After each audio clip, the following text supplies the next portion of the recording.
Hey, Sustipan Patak, happy Friday. Welcome to 5 Question Friday. I am Sarah of Expat in Croatia, and every Friday at 5 o'clock Croatia time, answer 5 questions about Croatia from people who have sent them in on Facebook, Instagram, Twitter, LinkedIn, expatinCroatia.com, email, my consulting sessions, Cam's consulting sessions, and people who draw them in the sand. So I have 5 wonderful questions for you this week. Before we dive into that, just a few administrative things. First, let me tell you where I am. So I am in Park Sustipan, which is my favorite park in Split, and it's a bit of a hidden gem, I gotta say. I think not a lot of people come here. I mean, locals know about it, but I think it's very common for tourists and foreigners who just moved here to not even know that it's here. But it's because it's I don't know, maybe like a 20-minute walk from the city center, but it's on a cliff that overlooks the sea. So I would love to show it to you before we get started. So check it out. That's the sea. And this little church here, there, a lot of people get married at that church. So very often when I'm in this park, you can see people having either their wedding or their wedding photos being taken, because this is just such a beautiful park. It used to be a cemetery, but then it was destroyed. It's very common in Croatia to have these big, tall Italian cypresses around cemeteries. So this park is full of those trees, which I really, really, really love. So let me show you the rest of the park. See, the gazebo stayed. That has remained. And then off that way, that's the city center where the palace is. And this is Maya. That's a neighborhood here in Split. So I like to come here really all times of year. One thing that's really special about it is during the summer when it's super gross and hot. It's not hot here. It's actually quite cool because you can sit under the canopy for one, but also you have this beautiful breeze that comes off the sea and up over the cliff and through the park. So it's a really cool place no matter how hot it is. And that's just fantastic, and it's so peaceful and serene. It's never packed, it's never full. So if you're looking to kind of be in a park and not be in a busy area, this is a really beautiful spot, and it has great views from every single corner. To give you a little bit more understanding of where I am, it's next to Otzi Marina in Split. Okay. Next, what else do I want to tell you? Oh yeah, tomorrow's a fundraiser. I'm sure you've heard about it. We've been screaming about it from the mountaintops. And I just want to say how grateful I am that the stars are aligning on the weather, because we just didn't know. Like, we had to plan this 2 months in advance, and it's March. Anything could happen. We could have crazy 200-kilometer-per-hour bora. It could be freezing. It could be raining. There's just no way to know. But it's going to be 19 tomorrow and sunny and no bora. I mean, what are the odds? Seriously, on Sunday it's supposed to rain.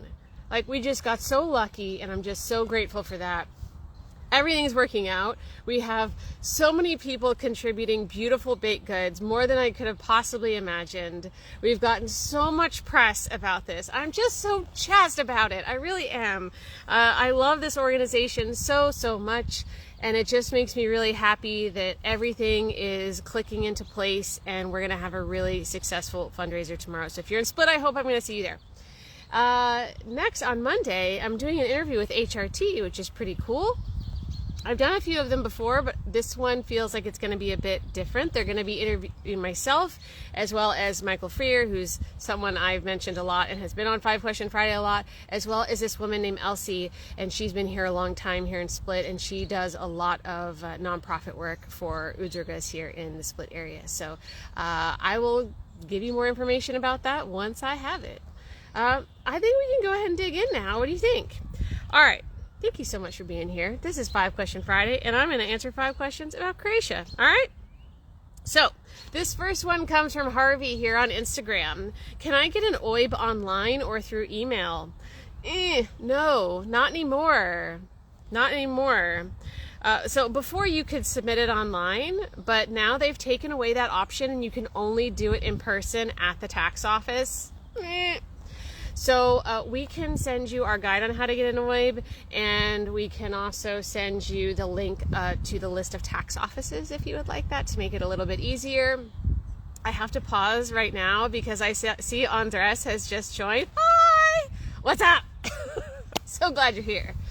Okay, back to the topic. What is an OIB? So an OIB is a tax ID number. Every country has some kind of tax ID number. In the US, it's a social security number. In the UK, it's an NHS number.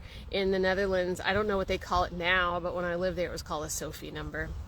So here, it's called an OIB, O-I-B. And I'm going to tell you what it stands for. I'm not going to say this gracefully, but that's what you're here for, right? For me to foul up Croatian. Osobni identifikacijski broj. I think I added an extra syllable in there, but I don't think the language police are here, right? Okay, so the next question comes from Vesna on Instagram. How to get work for someone who is not speaking Croatian is in the field of IT. Okay, so it is more possible than ever for non-Croatian speakers to get jobs in Croatia. I want to get that out there, especially if you are in IT, because Croatia has a tech scene that is rapidly growing, especially around the area of Zagreb. So yes, this is definitely possible in the field of IT. What I would recommend in terms of finding those jobs is a few different things. So one, target companies. Like, do research on the biggest tech companies in Croatia and target them specifically. Second, I would look at the job ads. So we have a job guide finding. Let me try that again. We have a guide on how to find a job in Croatia that includes the links to all of the different sites with job listings. We would be more than happy to send that over to you. So I would also look there. I would like to point out in particular Danas Radim, which means today I work, and they have a live chat in English, and they will help find you a job. I know they did that at one time, but I would check them out. Remats, they are big company here. They have hired a tremendous number of foreigners from abroad. Like, they brought them over and gave them work permits. So that would be the first place to start for sure. So those would be my suggestions. Okay. I have one more suggestion. Follow Split Tech City. Split Tech City is a community down here in Split, obviously, and they bring together all the tech companies in the area, and they are very, very good about posting the jobs that are from their members on their Instagram profile. So if you follow their Instagram, you'll be able to see those jobs there, and they post them quite often. So I would check that out as well. These are all the guides we can send you if you send us a DM. Our guide on how to get a job, our guide on worker rights, our guide on how to obtain a work permit, and also we have a guide on call centers that hire foreigners because they're typically looking for people who speak non-Croatian, so English and like 30 other languages. So that is also like a path of least resistance to get a job here. Andres says, yeah, LinkedIn and Moi Passau. I always forget about LinkedIn. Yes, LinkedIn, actually, that is a great choice. LinkedIn is very active in Croatia, so you could definitely find a job there. And Moi Passau, for sure. Whenever we're looking for people, we always hire through Moi Passau. Doesn't mean that that's where they end up coming from, but we always post our jobs through Moi Passau. That is in our jobs guide. But incidentally, the last 3 people we hired, even though we put job ads in Moi Passau, they ended up finding the listings on Instagram. Well, here we go. Okay, let me scroll down to the next one. Yes. This one also comes from Instagram. This is from Stay Golden 1. Where would you recommend a great destination for a 3-week health retreat? Gyms, Pilates, yoga, healthy food options, hiking, scenery, all walking, no car. Easy. The island of Lošinj. So the island of Lošinj is called the Island of Vitality. It's in the name. I spent 2 weeks there this past September. I hadn't been there before. I loved it. I loved it so much. It felt like it was just on a totally different frequency. And I felt renewed after being there. I met with the director of the tourist board while I was in Lošinj, and they told me that when tourists come there, they stay on average of 8 days, which is actually a pretty long holiday compared to most places in Croatia. And it's because it's this more of a long-term destination. It's great. So you can rent a bike and you can bike around. You don't have to have a car. It has all these little quaint little villages like Mali Lošin and Veli Lošin, which you can easily get between those two because there's this amazing bike walking trail that goes between those two towns that just looks, it doesn't look real. It doesn't look real in the best way. It was absolute magic. And Veli Lošin just looks like a movie set. It really does. I'm like, how is this a place that really exists in this world? And then they have, I can't remember the name of it right now, but they have this giant forest. Like if you're familiar with Split, you know, we have Marian. They have their own thing that's kind of like that. It's not quite as tall, but it's quite large. It's on this peninsula, and then there are rocky beaches that go all around it. So you could be out there by yourself. I mean, I was out there in September and I was totally by myself. So it just kind of depends on which spots you choose. But then you can also kind of hike up in there, and there are hiking trails all over the island. And you can also take a bus over to Ceres, which is not very far. They're connected by a bridge.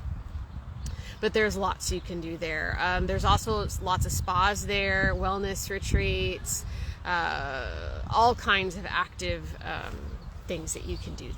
So I would definitely recommend Lošin. I think that would be the perfect match. And it has a lot of wild beaches. A wild beach is like, yeah, I don't know. There's usually nobody there. It's harder to get to, and it's totally worth it. I went to one of those. It was glorious. Absolutely glorious. Now, if I wanted to add on to that, Croatia has a lot of thermal spas, and I wouldn't say this is necessarily where you'd want to go for like 3 weeks, but they typically have a lot of activities at the spas, and then in and around the spas you can do hiking and biking and those kinds of activities as well. There are a few that I'd like to highlight. Krapinske, this is not a word I want to say, but I'm going to say it anyways. Tuhelske and Stubičke, Toplice. So we have 2 guides we can send you. So one on how Croatia is a country of wellness, and the other is a list of thermal spas, which are called Toplice in Croatia. So we can send both of those to you if you send us a DM.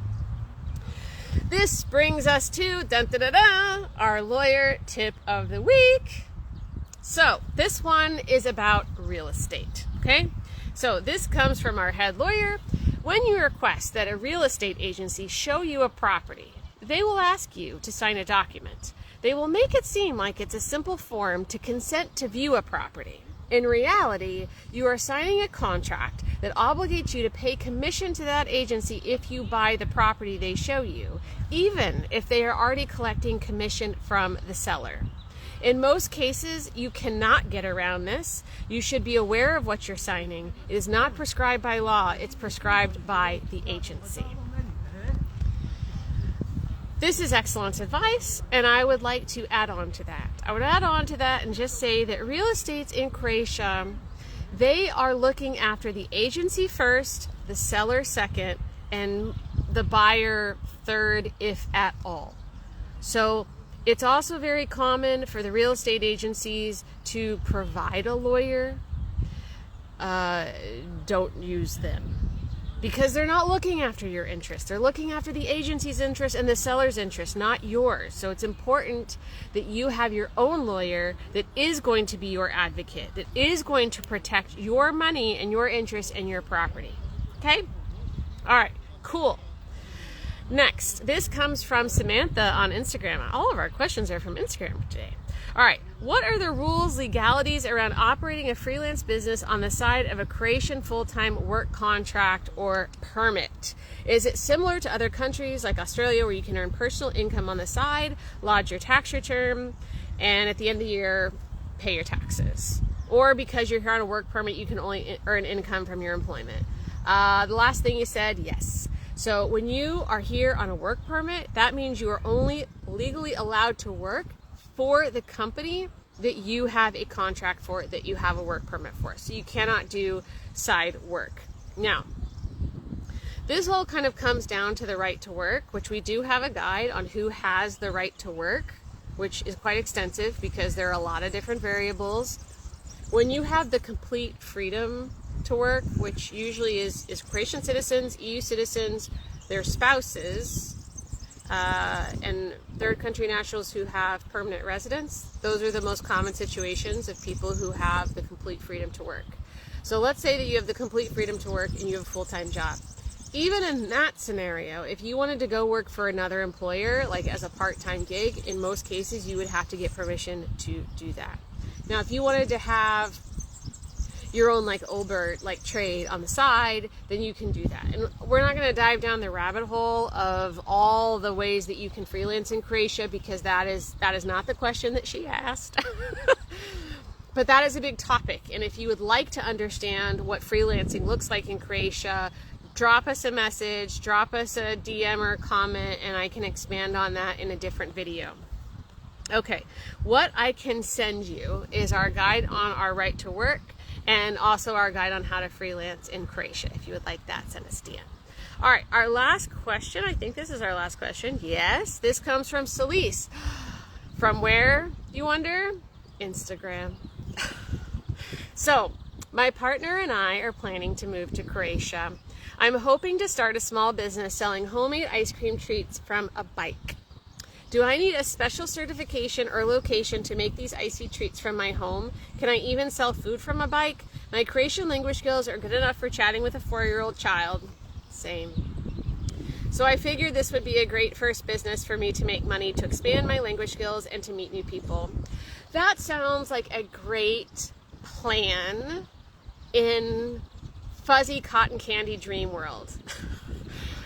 Here's the thing, and I was so glad to get this question because I had an idea of what the answer would be, but I didn't quite know. And so my colleague Daniela did the research on this, and reading it, I was like, wow, this is like classic Croatia.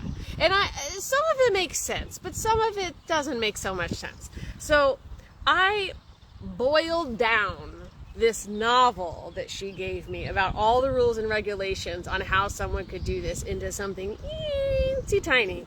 So I'm gonna run through this right now. All right, so first, ice cream is considered a confectionery. So I'm telling you that for the nomenclature so you understand as I go forward. Okay, it is a regulated trade. You cannot make treats at home.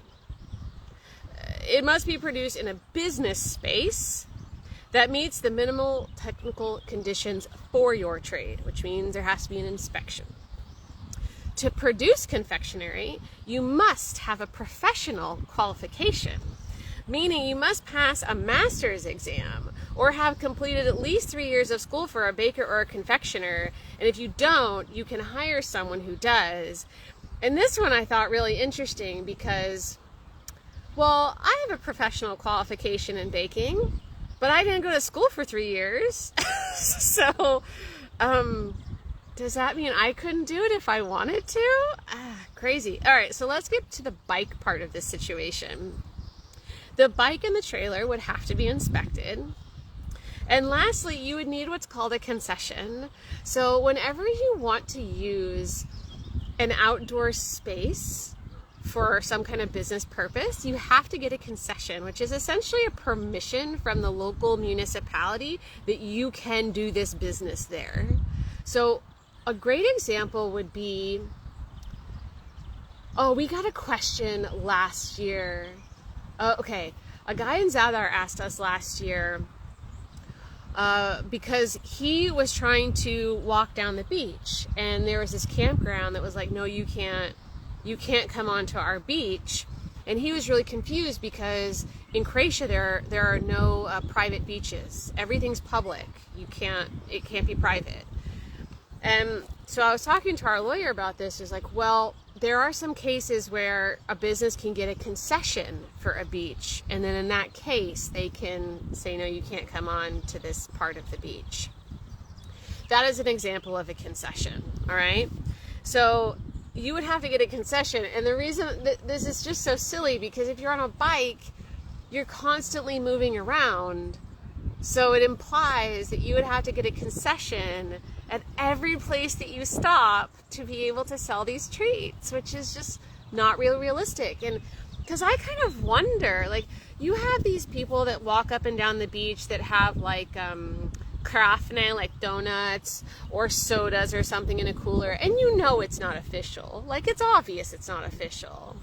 But I've always wondered why we don't have food trucks and why we don't have, you know, more people who are kind of roaming around offering like really nice food and treats to people who are on the beach. And I guess this is why, because you need a concession at every place you're going to stop. And so you're kind of at the mercy of the municipality to like actually give that to you. So to circle back to the original question, this gentleman would like to sell homemade ice cream treats from a bike, and that would not work very well. There are a lot of hoops of fire you have to jump through and a really, really high bar that is set for something like that, which now makes sense why nobody does that. So that's a tragedy. I mean, I would really love some homemade ice cream treats when I'm chilling on the beach in Omish. That would make my life a lot better. I mean, who's with me on that? I mean, come on. But who knows? Maybe one day Croatia will evolve and realize that ice cream on the beach is one of the best things in the world. Who's to say? All right, that's it, guys. That's the 5 questions for this week. I hope you really enjoyed them and got a lot out of them. I am going to go home now and bake some more treats. I have made 3 loaves of banana. Well, I made 3 loaves of banana bread today for the bake sale tomorrow, one of which is not going to work out. So this is what happened. I use a scale to bake with. I have for a very long time, and the battery was dying today, except the scale gave me no indication that it was dying, so I thought it was measuring things properly. It didn't feel right, but I was like, no, it seems okay. The lights, the LED is not flickering or anything. Turns out it was very wrong. So it kind of exploded in the oven. So I think I'm just going to crumble it up and put on ice cream. See, ice cream. But the other 2 loaves turned out great. So I still have to make, I make this chocolate cake with cinnamon and coffee. And you don't even notice the cinnamon. It's like, you don't know that that's what it is. It's just this little thing on the back end that's just like, huh. That's nice, but I can't put my finger on what that is. It's beautiful. And then I'm also going to make snickerdoodles, which is this Southern American cookie that I really like to make often. And it's a sugar cookie that is coated in cinnamon and sugar, and it's quite nice. So I'm going to go home and do that and bake like crazy, and then be up at the butt crack of dawn tomorrow to head downtown for the bake sale. So thank you so much for joining me. I hope to see you tomorrow, and if you can't be here, I'm going to do my best to post some stuff on stories so that you can be there with us in spirit. Have a wonderful weekend. Enjoy the sunshine. Vidimo, say ciao.